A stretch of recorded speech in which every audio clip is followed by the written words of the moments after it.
Referencing এর এই অংশটা আসলে কয়েকটা স্টেপ আছে।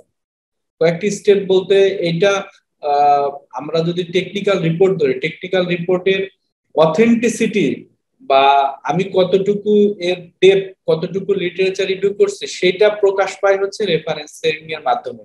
এবং রেফারেন্সিং না করতে পারলে এটা আসলে ক্রাইম হয়ে যায়। ধরো প্লাগারিজম ধরে, যেটা প্লাগারিজম মানে তুমি অন্যের অংশটা উইদাউট অ্যাকনলেজিং হারসেলফ অর হিমসেলফ তুমি তাকে কপি করছো, তাহলে এটা হবে না। এটা একেবারেই মানে এটা রিসার্চ ইথিক্স এর সাথে যায় না। শুধু এটা না, যে কোনো তুমি ডকুমেন্ট কারোর কাছ থেকে নিলে বা তার একটা কিছু নিলে তাকে অবশ্যই অ্যাকনলেজ করতে হবে। This is called referencing or citation. এখন রেফারেন্সিং হচ্ছে যেখান থেকে আমি নিলাম তার লিস্ট ডাউন করা লাস্টের দিকে। আর টেক্সটের মধ্যে মানে ধরো এই যে এই টেক্সটটুকু আমরা স্ক্রিনে যে টেক্সটটা দেখতে পাচ্ছি, এই টেক্সটটুকু আমি কোথা থেকে নিলাম, তাহলে এইখানে আমি এই যে এই জায়গাটায় তার নামটা অ্যাড করে দিলাম। This is called citation. আর এই যে নাম অ্যাড করলাম তার সাথে লিংক আপ করে আউটসাইডে একেবারে at the end of the technical report আমি রেফারেন্স লিস্ট দিয়ে দিলাম ওই নামের সাথে ম্যাচ করে, ওই নামটারই ডিটেলস দেওয়া। তো সেটাকে বলে রেফারেন্সিং। তো যেখান থেকে নেই আমি cite all ideas, concept, text data that are not your own to avoid plagiarism. এটা কিন্তু আমি শুরুতেই বলছি যে সাইট করতে হবে বা রেফারেন্স দিতে হবে প্রত্যেকটা আইডিয়া, কনসেপ্ট। ইভেন ধরো তুমি কারোর একটা কথা কোনো একটা জায়গা থেকে কপি করলা, একটা ডেটা নিলা বা একটা কথা তুমি নিলাম, তুমি সেটা প্যারাফ্রেজ করলা, তারপরও কিন্তু সাইট করতে হবে। তোমার নিজের ক্রিয়েশন যেহেতু নাই। আর বিশেষত ডেটা নিলে তো অবশ্যই দিতে হবে, ফটো নিলেও দিতে হবে। ঠিক আছে?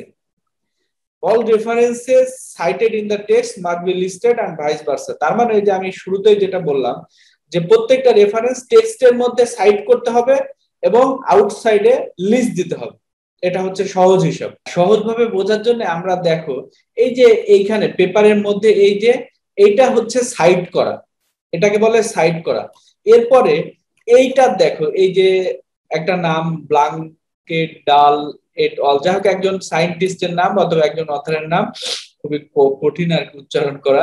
তো এই এনি এট অল মানে আরো কয়েকজন আছে, এইটা কিভাবে লিখতে হয় সেটা আসবো। এই যে ভিতরের টেক্সটের মধ্যে তার নাম মেনশন করা আরো অনেক জায়গায় আছে দেখো, মানে যেখান যেখান থেকে নেওয়া, যে গার্টনার, হ্যাঁ, তারপরে মো এট অল, এগুলো হচ্ছে সাইট করা। এই যে এইটা আমি রেফারেন্স লিস্টে গেলে আসলে পাবো। আমি দেখাচ্ছি লাস্টে যদি যাই, লাস্টে দেখো এই যে লাস্টে দেখো আমরা এই যে যে কয়েকটা নাম দেখলাম, এই যে এটা হচ্ছে তার ডিটেলস। এই যে অথরের নাম দেওয়া আছে, কোন টাইটেল, কি ধরনের জার্নাল, কত নাম্বার পেজ, কত নাম্বার ভলিউম, এই ডিটেলসটা আছে।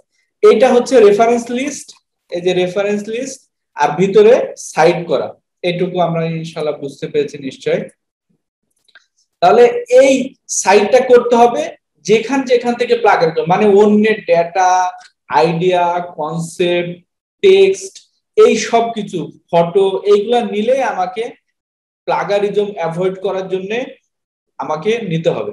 তবে সাধারণত ইন জেনারেল লামসাম যেটা বলে যে একটা টেকনিক্যাল রিপোর্টে তুমি 30% মানে প্লাগারিজম চেকের বিভিন্ন সফটওয়্যার আছে, যেমন টার্নিটিন বা আরো অনেক সময় কিছু অনলাইন ফ্রি সফটওয়্যার আছে। এই প্লাগারিজম তুমি অন্যের ডেটা বা মতামত এগুলা ম্যাক্সিমাম 30% নিতে পারবে। বিলো 30% হলে অবশ্যই ভালো, 20% হলে মোটামুটি রিজনেবল বলা যায়। কিন্তু মোর দ্যান 30% এটা অ্যাকসেপ্টেবল না। কোনো জায়গায় পেপার সাবমিট করলে মোর দ্যান 30% তুমি অন্যের মতামত কপি করে নিতে পারবে না। তুমি যদি এই যে এই রেফারেন্স লিস্টটা দিতে পারো তাহলে ওই প্লাগারিজম পার্সেন্টেজ কমে যাবে। যদিও তুমি অন্যের ডেটা বা অন্যের কোনো কনসেপ্ট, টেক্সট এগুলো নিচ্ছ, যেহেতু তাকে সাইট করতেছো, তাহলে এই প্লাগারিজম পার্সেন্টেজ কমে যাবে। সেই জন্য আমাদের রেফারেন্সিং বা সাইট করা খুবই জরুরি।